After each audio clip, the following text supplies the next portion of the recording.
Here we go. AI is taking over the world, my friend. I'm telling you right now. People are very, very funny on social media, man.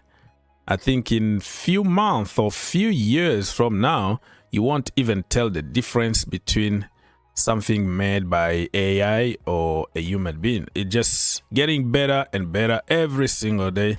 This clip is just a funny clip. Look at Mbappe. Look at Donnarumma. Look at Neymar Jr. Big one. So, Bukayo Saka. Oh my Lord. Ronaldo. Zinedine Zidane. Oh, Harry Kane missing out on another trophy in the Champions League. Very, very funny. Big. Big belly. All right, people. So if you appreciate the work that your brother been doing in this channel, smash the like, subscribe to the channel, all the good stuff. Take 1 second only to do it. And this video is about random topics, transfer news, everything that is going to happen this weekend. Stay tuned until the end. And again, thank you so much for smashing that like button. And let's go. Do it! Just... Top 4 is going to be tough. Only 4 points between 3rd and 7th. So anything is possible. I don't think you can catch up Arsenal and Liverpool. Liverpool, by the way, they will win the league this Sunday if they beat Tottenham Hotspurs. You look at number 3, Manchester City. They already played 34 games, 61 points. Nottingham Forest are 4th, 33 games, okay, 1 game in hand, 60 points. Newcastle United 59 points, 1 game in hand. Chelsea 57, 1 game in hand. Aston Villa 34 games played, 57 points. It's going to be very interesting to see who's going to finish in top 4, and top 5 get you to the Champions League. So get in the comment section down below. Let us know who's going to miss out on the Champions League spot.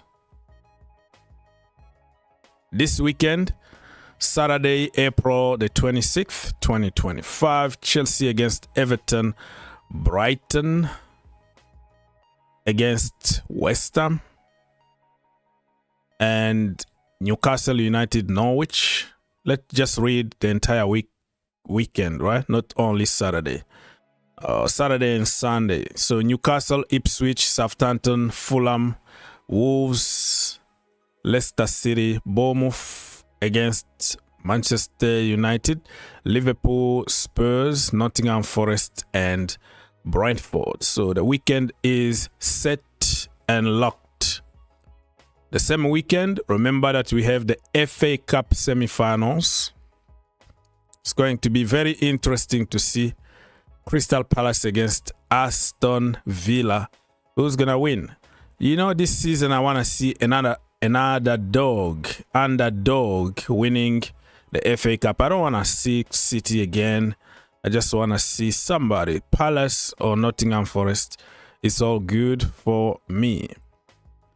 Let's move on to some transfer news here. Tottenham are interested in signing Manchester United forward Marcus Rashford on permanent deal this summer. According to many reports, I think Rashford people are pushing and leaking some news now because they wanna their client to have a good team in summer.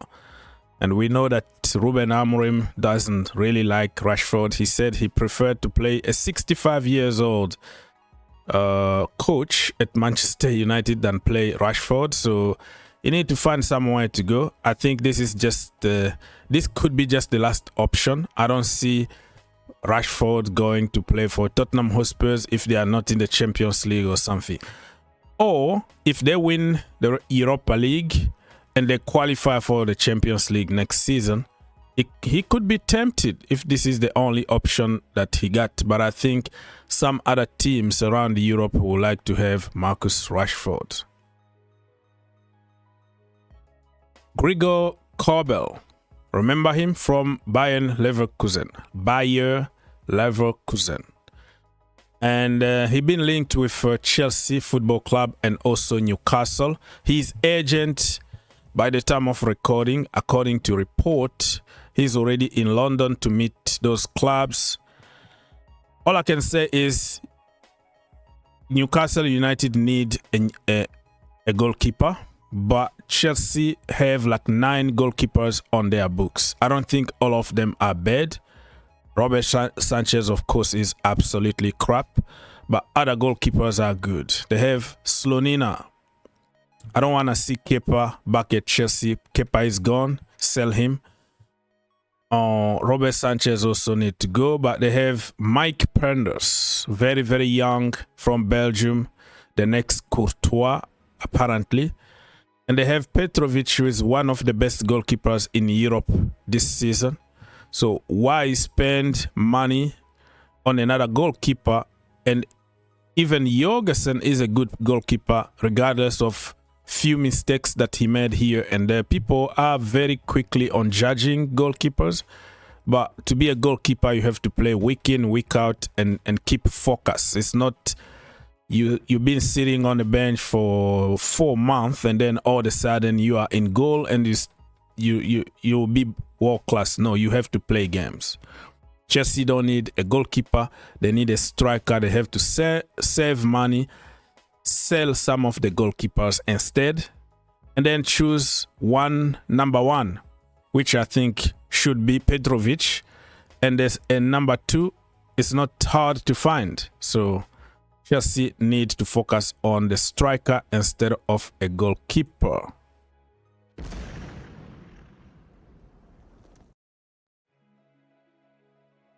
Nice to see Rodri back in training. He's training with Manchester City, and he could play some games before the end of the season, which will prepare him for next season. It's always good to see good players coming back from injuries, and next season I think he's gonna get better. Let's see what that ACL surgery would do to him. Is he going to be the same Rodri before the ACL injury or different? Only time will tell, but nice to see him back on the pitch. Liverpool will have to pay Benfica extra 4.3 million if Darwin Nunez start another Premier League match this season. So you understand why he doesn't start many games, because it's gonna activate some money for Benfica. So for strategic reason, but also the brother is not doing good. Every time he's on the pitch, he misses chances, like impossible to miss. It's even more difficult to miss than score, but he will miss them anyways. So I still remember Griezmann when he went on loan from Barcelona back to Atletico. It was some kind of clause like that, like if you play a certain amount of games, so if you start a certain amount of games and you're gonna have to pay us like 10 more million on top. So I don't think Liverpool are gonna do it, and I don't blame them, because they might have to sell him, you know, to Saudi or another team. So why would you pay 4.3 million? It makes no sense. Manchester United could have 2 of the best in the Premier League. Okay, they could have Matthews Cunha and also Jean-Philippe Mateta. Mateta also been linked with Manchester United. That brother is underrated. He's a very, very good striker, powerful, box in the box, can finish from different angles, even outside the box and order. Cunha is not like a target man in the box. He's kind of give him freedom. Number 9, force 9, number 10, number 8. He can cook, but I think he also need, you know, a target man like Mateta to play with. The deal is not done yet, but there are speculations that Manchester United are advancing. They are at the last stage of Matthew's Cunha, and Jean-Philippe Mateta is going to be the next one on the list. But remember, United also need to sell. They have Rasmus, they have Zirkzee, they have so many players that are not doing that good at Manchester United. They're going to have to sell in order to buy. And one more link today for Manchester United being that they could swap. They could do some kind of swap deal between Nouman and also Rasmus Højlund. Højlund came from Atalanta, right? So if he goes there and they got Nouman, Manchester United, I think it's going to be a good deal, even though I don't see it happening though. Højlund, they bought him like for 75 million. How much value they're going to charge Atalanta to get him? Unless if there is some kind of deals, you know, of like player plus money, I don't see it happening. And most of the time, there is no, you know, most of the time you don't see swap deals in football. This is not American football or American sport. The swap deal don't happen often. This post is kind of funny, but also true. Because think about it. Manchester City actually won 4 titles in the last 6. Only Liverpool won in between. You know, it was a long time ago.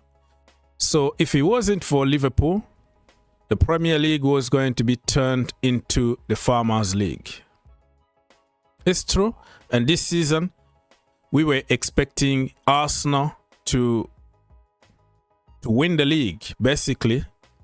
And all of a sudden, Liverpool are going to do it. So they are saving us from the label of Farmers League. That's true.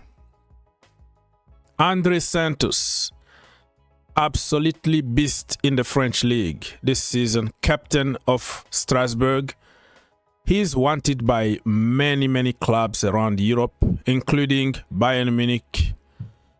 And now he's been linked with Arsenal. I don't think Chelsea are going to do business with Arsenal unless if Andrey Santos asks to go, or there is an offer that you can't refuse. But I think Chelsea are going to regret if they sell him. Very good player. He's better than some of the Chelsea current team. The problem is Chelsea got so many midfielders. Moses Caicedo, Enzo Fernandez, Lavia, Dario Esogo, Leslie Ugochukwu, the list goes on. So next season, who is going to leave? Like, you have to think about it. Another news that came from nowhere.